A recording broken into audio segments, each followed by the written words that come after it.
7:13 aquí en Radio Panamá y como les anunciaba, un reciente fallo de la Corte Suprema de Justicia hace una aclaración importante que tiene que ver con el rol que tienen que jugar los abogados y los contadores públicos autorizados en temas de corrupción y en temas de lavado de dinero. Esta mañana está con nosotros el abogado Carlos Barzallo, expresidente del capítulo panameño de Transparencia Internacional y con quien siempre conversamos de estos temas importantes. Señor Barzallo, bienvenido a Radio Panamá. ¿Y por qué es tan importante este fallo de la Corte? Muy buenos días, muchas gracias por la entrevista. Sí, este es un fallo que es conocido por el público de forma reciente, se publicó en la Gaceta del martes, el 8 de marzo. Sin embargo, la fecha del fallo es 22 de diciembre de 2021, o sea, tiene 2 meses y medio de existir, pero se conoce desde el 8 de marzo.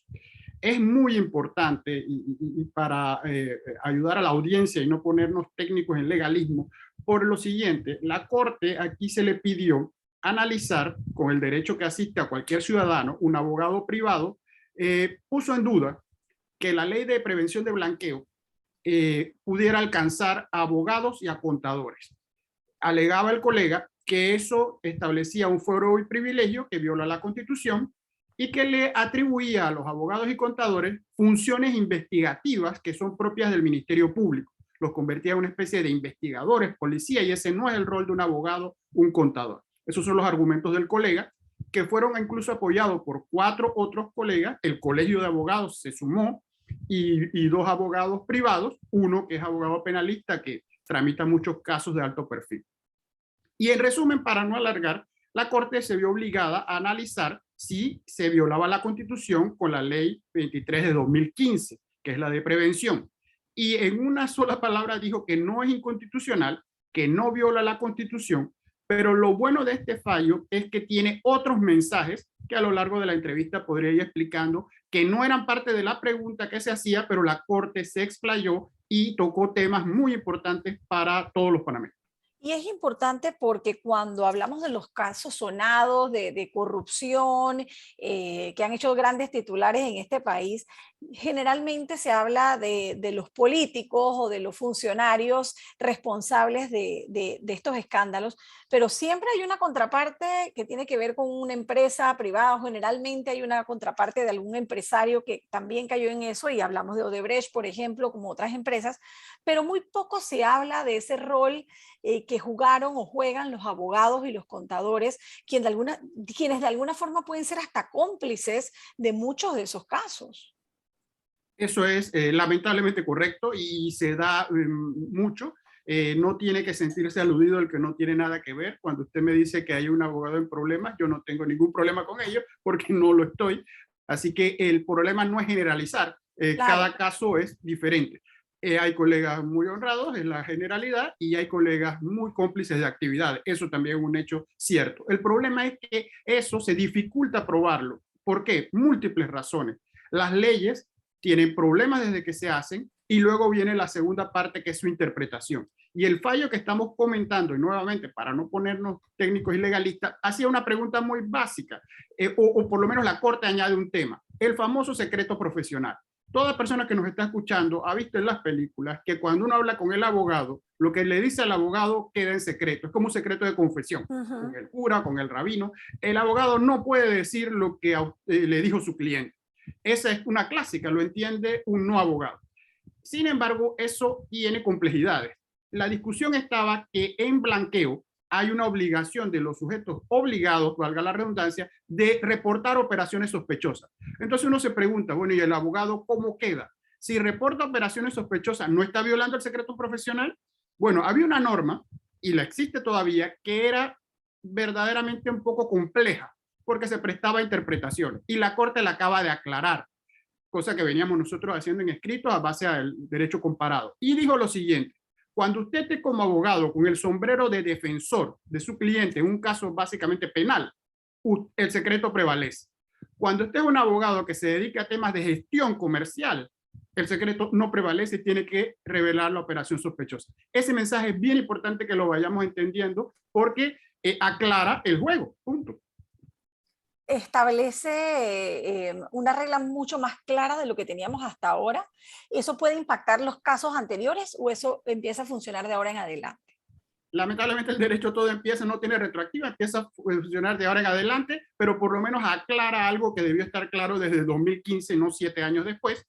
Sin embargo, bueno, llegó en 2022 la aclaración y no perdamos tiempo, que es lo que ve el público que consume las noticias, es por qué estas cosas demoran tanto, es porque estamos discutiendo estas dudas existenciales afuera de tiempo. Otro mensaje importante que envía la Corte y que hay que recalcarlo es una cuestión que es un poco más básica y es la misma existencia de Gafi y del Grupo de Acción Financiera y qué es eso y qué hay que hacer con ello. En la Corte dice en una frase bien importante, un párrafo, de que Panamá acata el derecho internacional, eso es lo que dice la Constitución panameña, y que dentro del derecho internacional están las normas del Grupo de Acción Financiera. ¿Por qué eso es importante y cuál es la trascendencia?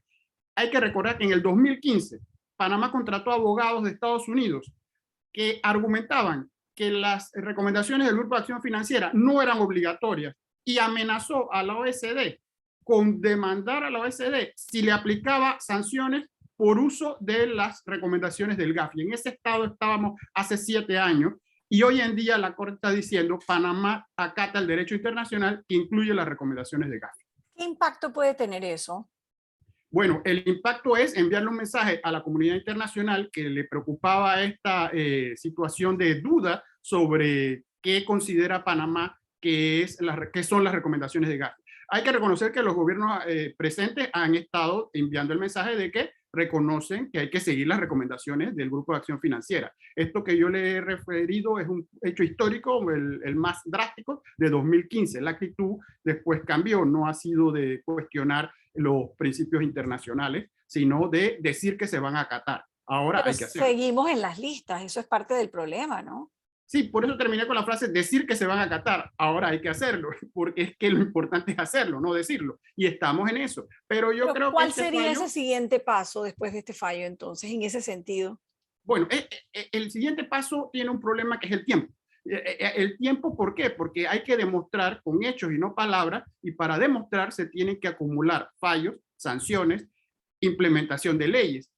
Nosotros, nuevamente, y esto yo parezco un disco rayado, decimos que se aprobó la ley tal y la novedad es la ley tal. Bien, luego vienen las estadísticas que se desprendan de esa ley, cuántas veces la hemos usado, y ya se está empezando a generar esa data, en el sentido de que hay sanciones que no se tienen que poner a lo loco, son sanciones después de un debido proceso, no estamos invitando a la desesperación por llenar estadísticas. Esto es un tema delicado, el que es inocente y el que es culpable, y se requiere tiempo. Esta mañana en el segmento de las noticias internacionales leíamos una información que viene de Estados Unidos que agregó a 5 legisladores, 3 funcionarios electorales y una jueza en Nicaragua a su lista de actores corruptos y antidemocráticos. Y hacíamos referencia a la lista Engel, que a través de una ley obliga al Departamento de Estado a identificar quiénes están involucrados, pero habla específicamente de Guatemala, Honduras y El Salvador. Ley que fue modificada recientemente en noviembre del año pasado para que el alcance llegue a Nicaragua también. ¿Cuál es ese rol que está jugando Estados Unidos, que sigue siendo como el policía de la región? Y si corremos, o sea, ¿cómo entra Panamá en esa ecuación? Porque aquí también se han quitado visas. Exactamente, sí. Esos son mecanismos administrativos preventivos y en algunas ocasiones no son muy justos, simplemente son discrecionales y unilaterales, pero son necesidades y cada estado puede hacer lo que a bien tenga. Sin embargo, lo ideal sería que pasara por el proceso del debido proceso y no quedaran dudas y se hiciera una sentencia. Ese es el mundo ideal. Sin embargo, los países en protección de ellos mismos toman estas medidas sin que haya un proceso, sin que haya terminado, simplemente hay alegaciones y se quedan en lista. Hay listas de todos los colores, con todos los nombres, todo el mundo está haciendo listas y bueno, esa es una tendencia que produce pues en casos extremos protege porque lo que es evidente salta a la vista, pero pueden producirse también injusticia. Lo que nosotros abogamos es que el sistema judicial sea bastante, por ejemplo, pensando en esta sentencia que estamos comentando, hay 2 mensajes importantes. La Corte, sin que se lo preguntaran per se, dice que los abogados y los contadores que van ahí casados, aunque no hablaron ni dijeron nada, pero van pegados en la colada, que se requiere, y esa frase es textual, una cooperación social responsable de todos los involucrados. Entonces, el mensaje es bien importante porque esas palabritas significan de que tiene que cooperar socialmente de forma responsable, pero también tienen que todo el sistema contar con las herramientas que son necesarias, porque sin herramientas, si usted, cualquier profesión que ejerce y no tiene, si es chef y no tiene implementos de cocina, poco va a poder hacer, igual el sistema judicial. Entonces, en la gran película, como uno dice, esto viene con una serie de fallos.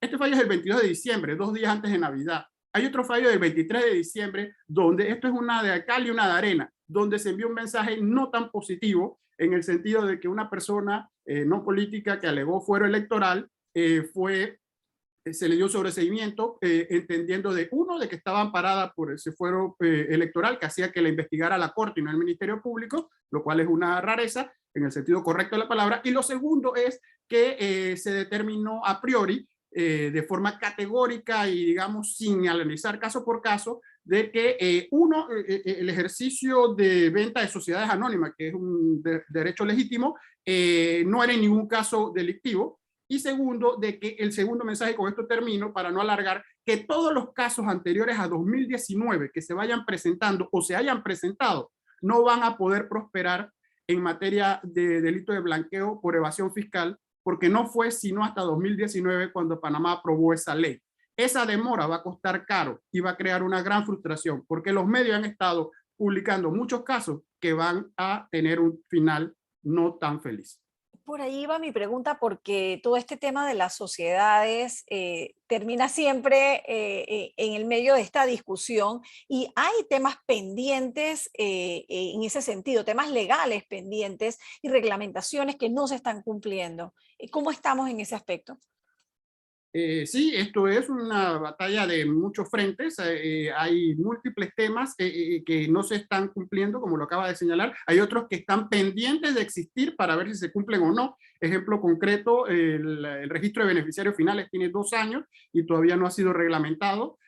Hoy las noticias, por ejemplo, para citar otro lado del mundo, Kenia, en África, informa que tiene un registro de beneficiarios finales de empresas que contratan con el Estado, y va a poner en una lista casualmente negra, usando las palabras de ellos, a aquellos empresas que no revelen el nombre de sus beneficiarios finales y contraten con el Estado. Para que vean lo que está pasando en el mundo, Asia no se escapa, Europa ni decirlo, y América Latina está haciendo sus pininos. Nuestro vecino Colombia ha avanzado mucho, Costa Rica, Panamá está en el medio y va muy lento. Es decir, hay que acelerar el paso, así nos lo acaba de decir Gafi en la última reunión, con palabras muy fuertes, donde nos insta encarecidamente a hacer procesos significativos, son palabras textuales, y dice que se está cansando de reiterarnos lo mismo.